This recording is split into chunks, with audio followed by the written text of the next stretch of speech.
Hello, everyone. Welcome.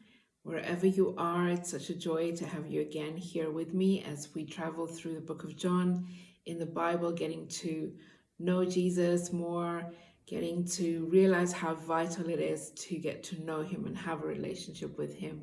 We are in chapter 11, and last episode we started looking at the story of Lazarus, and we saw that Jesus received a message that his beloved friend Lazarus was sick. And when he received that message, he declared that this sickness was not going to end in a final death, but it was going to be used for the glory of God. We saw how he delayed 2 days before he started his journey to Bethany, where Lazarus was, and that by that time he knew that Lazarus had died. And so today we're going to continue from verse 17 and see what happens next. So let's start reading.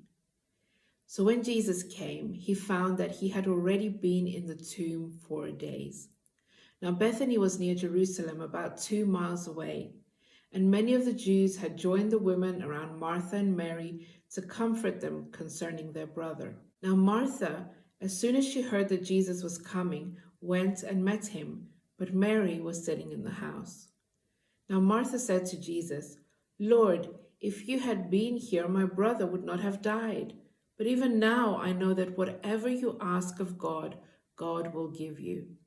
Jesus said to her, "Your brother will rise again." Martha said to him, "I know that he will rise again in the resurrection at the last day." Jesus said to her, "I am the resurrection and the life. He who believes in me, though he may die, he shall live. And whoever lives and believes in me shall never die. Do you believe this?" She said to him, "Yes, Lord, I believe that you are the Christ, the Son of God, who is to come into the world." And when she had said these things, she went her way and secretly called Mary her sister, saying, "The teacher has come and is calling for you." As soon as she heard that, she arose quickly and came to him. Now Jesus had not yet come into the town, but was in the place where Martha met him. Then the Jews who were with her in the house and comforting her, when they saw that Mary rose up quickly and went out, followed her, saying, "She's going to the tomb to weep there." Then when Mary came where Jesus was and saw him, she fell down at his feet, saying to him, "Lord, if you had been here, my brother would not have died." Therefore, when Jesus saw her weeping, and the Jews who came with her weeping, he groaned in the spirit and was troubled. And he said, "Where have you laid him?" They said to him, "Lord, come and see." Jesus wept. Then the Jews said, "See how he loved him?" And some of them said, "Could not this man who opened the eyes of the blind also have kept this man from dying?"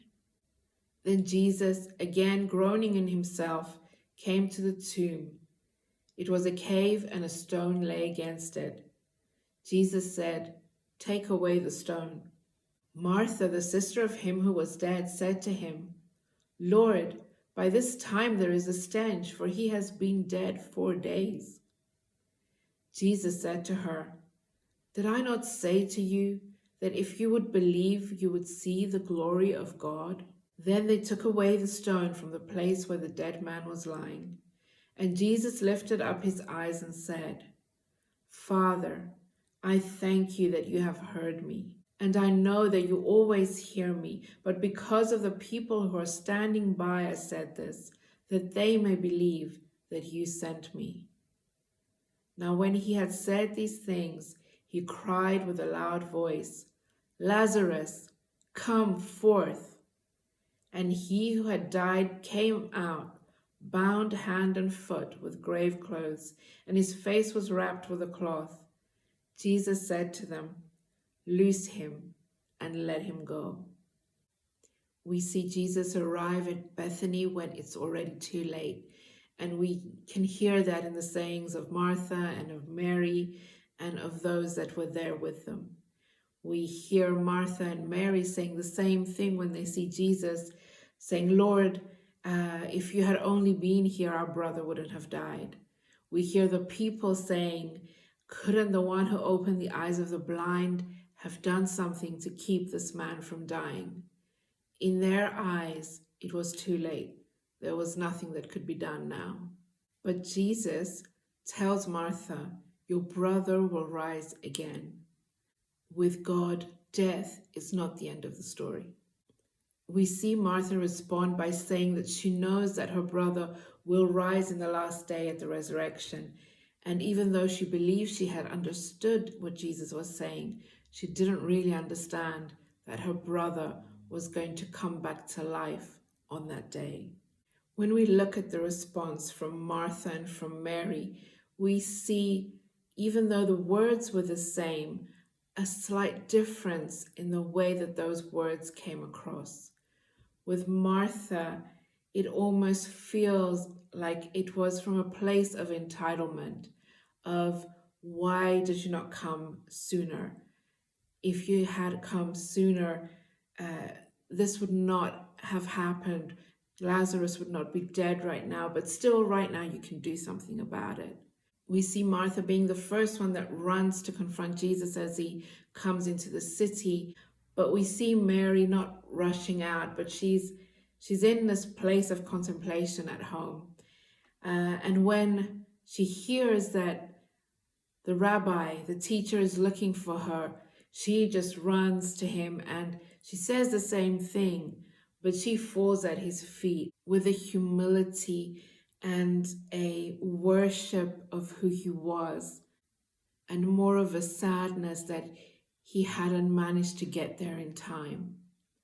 And we see that when Mary comes and falls at his feet, that is when he tells us that Jesus, when he saw her weeping, it said he groaned in his spirit and he was troubled. Jesus knew that Lazarus was going to rise from the dead, but yet that didn't stop his heart from feeling the pain and having that compassion and the mourning with the ones that were mourning and weeping because of their inability to yet know what was possible with him. And then it tells us Jesus wept. And as he heard the doubt in the people that also were feeling that he came so late, he groaned again in his spirit, perhaps groaning at their unbelief after they had seen miracle after miracle after miracle by now. We see this unbelief in the words of Martha when Jesus says to take away the stone. We see Martha saying to Jesus that, Lord, by this time there is a stench, for he has been dead 4 days. And we wonder, did Martha want to see her brother resurrected? Did she believe it was even possible? Because for resurrection to happen, the stone had to be taken away, and the horrible smell of death had to be exposed before there could be new life. And at the command of Jesus, death had to bow down, and Lazarus came forth. This was also going to be a picture of Jesus dying, being put in the grave, but the stone being rolled away, and him coming out with resurrection life. We see Lazarus coming out, bound hand and foot with grave clothes. Even his face was wrapped with a cloth. And you know, when we are stuck in those dead places of our lives, we are also bound hand and foot by the things that hold us captive. Many times, our faces are covered as well, so we are blind and we cannot even see. But when we allow Jesus into those places in our lives, and we let him lift that stone and expose the ugly, smelly, dead things, we allow the one that conquered death to break every bondage in his name and to command every power of darkness to loose us and let us go. And I want to finish today by reading verse 25 and 26 again, where Jesus said to Martha, I am the resurrection and the life. He who believes in me, though he may die, he shall live. And whoever lives and believes in me shall never die. Eternal life is only found in Jesus and those that believe in him, because he is the resurrection and the life. He is the only one that died and defeated death and rose again.